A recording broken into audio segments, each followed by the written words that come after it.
അപ്പോൾ കൃത്യമായിട്ട് ഡീനിൽ ഇത് പ്രതി ചേർക്കുക തന്നെ വേണം. ഡീനിന് പ്രതി ചേർത്തേ ഈ കേസ് മുമ്പോട്ട് കൊണ്ടുപോകാൻ പറ്റുള്ളൂ. ഡീനിനെ പ്രതി ചേർത്തില്ല എന്നുണ്ടെങ്കിൽ ഈ കേസ് മുമ്പോട്ട് കൊണ്ടുപോകാൻ പറ്റില്ല, ഇതങ്ങ് അടഞ്ഞു പോകും. അത് അവിടുത്തെ ഫിസിക്കൽ എഡ്യൂക്കേഷൻ ഡയറക്ടറുണ്ട്, എന്തോ ഒരു കൃഷ്ണകാന്ത്, ഒരു കാന്തോ, കമലാകാന്തോ എന്നൊരു കാന്തുണ്ട്. പുള്ളിയും ഈ ഗ്യാങ്ങിലുള്ള ഇവർ രണ്ടുപേരും കൂടെയാണ് ഈ കുട്ടികളെ പറഞ്ഞ് ഭീഷണിപ്പെടുത്തി ഇവിടെ വിട്ടത്. ഇങ്ങോട്ട് വിട്ടത് അവർ രണ്ടുപേരും കൂടെ. ഇവിടെ വരാൻ 10-20ഓളം കുട്ടികൾ വന്നു, ഇവരാ ഭീഷണിപ്പെടുത്തി വിട്ടത്. അപ്പോൾ ഈ രണ്ടുപേരും കൃത്യമായിട്ട് പ്രതിപട്ടികയിൽ കൊണ്ടുവന്നിട്ട് കേസ് മുമ്പോട്ട് കൊണ്ടുപോയാലേ ഇത് നടക്കുകയുള്ളൂ. അതുവരയ്ക്കും ഇവരെ ഈ സർവീസിൽ നിന്ന് മാറ്റി നിർത്തണം. സസ്പെൻഡ് ചെയ്താലും എന്ത് ചെയ്താലും ഈ കോളേജിൽ നിന്ന് അവരെ മാറ്റി നിർത്തണം. എന്നിട്ട് കേസ് മാറ്റി അവരെ പ്രതിപട്ടികയിൽ ചേർത്ത് തന്നെ മുൻപോട്ട് പോകണം.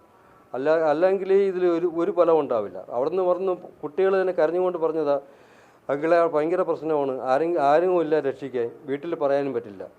എൻ്റെ ചെവിയിലൊന്ന് പറഞ്ഞിട്ട് പോയതാണ്. ഞാൻ ആ സമയത്ത് ഇവിടെ വന്നോളൂ, ഞാൻ അവിടെ നിന്ന് നിർദ്ദേശത്തിൽ വന്നപ്പോഴേ എനിക്ക് ഒരു സംഭവം അറിയില്ലായിരുന്നു. എൻ്റെ ചെവിയിലൊന്ന് പറഞ്ഞിട്ട് പോയ കാര്യമാണ്.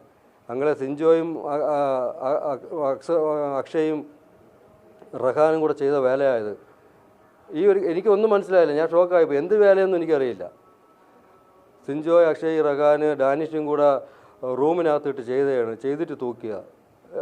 എന്ത് തൂക്കി, ഏത് തൂക്കി, അപ്പോൾ അതുവരെയും സൂയിസൈഡ് എന്ന് വിചാരിച്ചുകൊണ്ടിരിക്കുക. ഞാൻ ഗൾഫിൽ നിന്ന് വന്ന് ഞാൻ അത് വിചാരിച്ചുകൊണ്ടിരിക്കുക. മകൻ്റെ ബോഡി കൊണ്ടുവന്നിട്ടാണ് ഞാൻ വെളിയിറങ്ങിയത്. അപ്പോഴാണ് അവർ പറയുന്നത്. എന്നിട്ട് അവർ പറയാം നമ്മളെയും കൂടെ രക്ഷിക്കണം.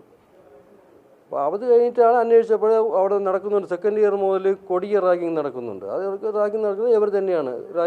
ഞാൻ ചോദിച്ചു, റാഗിങ് ആരാണ് ചെയ്യുന്നത്? റാഗിങ് യൂണിയൻകാരാണ് ചെയ്യുന്നത്, അല്ല വെറും ഒരു സീനിയേഴ്സ് എന്നുള്ള രീതിയിലല്ല ചെയ്യുന്നത്. റാഗിങ് അവർ SFI തന്നെയാണ് അവിടെ ചെയ്യുന്നത്. എൻ്റെ മകനും പറഞ്ഞിട്ടുണ്ട് മുമ്പ്, SFI ചേട്ടന്മാർ ഭയങ്കര പ്രശ്നമാണ് സെക്കൻഡ് ഇയർ ആയിക്കഴിഞ്ഞാൽ. തമാശയായിട്ട് പറഞ്ഞിട്ടുണ്ട്. അത് ഞാൻ വിചാരിച്ച തമാശ ആയിരിക്കുന്നു. ഇപ്പോൾ അത് മനസ്സിലായി, അത് തമാശയല്ല, അത് കാര്യമായിട്ടുണ്ടായിരുന്നു. മോൾക്ക് ഫസ്റ്റ് ഇയറിൽ ക്ലാസ് ഉറപ്പായിരുന്നു. അവൻ ഫസ്റ്റ് ഇയറിൽ ആർക്ക് വേണോ ക്ലാസ് ഉറപ്പാകും, അതിന് രാഷ്ട്രീയം വേണ്ട. കഴിഞ്ഞ ഫസ്റ്റ് ഇയർ ഹോസ്റ്റൽ ഔട്ട്സൈഡിലാണ്, അവിടെയല്ല, ഒരു 20 കിലോമീറ്റർ ഔട്ട്സൈഡിലാണ് ഹോസ്റ്റൽ, കൽപ്പറ്റയില്ല. അതുകൊണ്ട് ഫസ്റ്റ് ഇയറിൽ അവർക്ക് ആർക്ക് റാഗ് ചെയ്യാൻ പറ്റില്ല. ഫസ്റ്റ് ഇയറിൽ അവർ സ്കൂൾ കുട്ടികളെ കൊണ്ടുവരും, തിരിച്ചു കൊണ്ടുപോകും. അവർക്ക് സീനിയേഴ്സിനെ കിട്ടിയില്ല. സെക്കൻഡ് ഇയേഴ്സിൽ റാഗിങ് സ്റ്റാർട്ട് ചെയ്യുന്നത്. ഫസ്റ്റ് ഇയറിൽ അവർ റപ്പായിരുന്നു. സെക്കൻഡ് ഇയറിൽ റപ്പാവണമെങ്കിൽ സെക്കൻഡ് ഇയേഴ്സ് മുതൽ പാർട്ടി ചേരണം. പാർട്ടി ചേർന്നാലേ റപ്പാകാൻ പറ്റുള്ളൂ. പിന്നെ പാർട്ടിയാണ് തിരഞ്ഞെടുക്കുന്നത് റപ്പിനെ. ഫസ്റ്റ് ഇയറിൽ പാർട്ടിയല്ല തിരഞ്ഞെടുക്കുന്നത്. ഫസ്റ്റ് ഇയറിൽ അകത്തിരിക്കുന്ന സ്റ്റുഡൻറ്റ് മാത്രം തിരഞ്ഞെടുക്കുകയുള്ളൂ. സെക്കൻഡ് ഇയർ പോയി കഴിഞ്ഞാൽ സെക്കൻഡ് ഇയർ സ്റ്റുഡൻസിന്, അവരെ ക്ലാസ്സിലെ സ്റ്റുഡൻസിന് യാതൊരു റോളും ഇല്ല.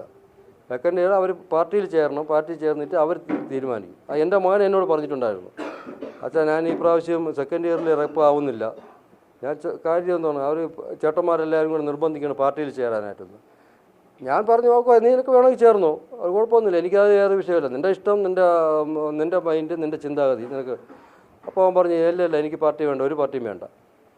ഇതിന്നല്ല, അവന് ഒരു പാർട്ടിയിലും വേണ്ട, അവന് പ്രാക്ടിക്കൽ ചെയ്യാൻ സമയം പോലും ഇല്ല, പ്രവർത്തിക്കാൻ സമയം ഇല്ല, അതുകൊണ്ട് ഞാൻ പോകുന്നില്ല. അതുകൊണ്ട് പാർട്ടി ചേർന്നാലേ ഈ റപ്പാവാൻ പറ്റുള്ളൂ. അപ്പോൾ ഞാൻ ചോദിച്ചു, നിനക്ക് റപ്പാവണോ? അവൻ ഇല്ല വേണ്ട, എനിക്ക് റപ്പ് ആവണ്ട, പാർട്ടി ചേർന്നിട്ടുള്ള റപ്പൊന്നും വേണ്ട, എനിക്ക് ആ സമയം കൂടെ ഫ്രീ ആയിട്ട് കിട്ടുമല്ലോ. അങ്ങനെ അവൻ്റെ ഫ്രണ്ട്സ് എല്ലാം കൂടെ, ഈ അക്ഷയ്, റഹാനും ഡാനിഷും എല്ലാവരും കൂടെ പാർട്ടിയിൽ ചേർന്നു. പാർട്ടി ചേർന്നിട്ട് റഹാനെ റപ്പാക്കി. SFIയിൽ ചേർന്നപ്പോൾ റഹാനെ റപ്പാക്കി. അതുമുതൽ പിന്നെ ഈ എവരെന്ത് പറയുന്നോ അത് കേൾക്കണം. ഈ നിഷ്പക്ഷമായിട്ട് നിൽക്കുന്നവരൊക്കെ അവിടെ റോളുമില്ല. അതുപോലെ അവൻ ഒറ്റപ്പെട്ടു പോയി എന്നുള്ള കാര്യമാണ് പിന്നെ അതിനുശേഷം മനസ്സിലായത്. അത് ഒറ്റപ്പെട്ടു പോയത് ഈ 2 മാസം മുതൽ സെക്കൻഡ് ഇയർ സ്റ്റാർട്ട് ചെയ്തത്. അന്ന് മുതലുള്ള ഒരു അസൂയയും കാര്യവും, അവന് കുറച്ച് സ്റ്റാറായിപ്പോയി, അതാ വേറെ വിഷയം. ഫസ്റ്റ് ഇയർ മുതൽ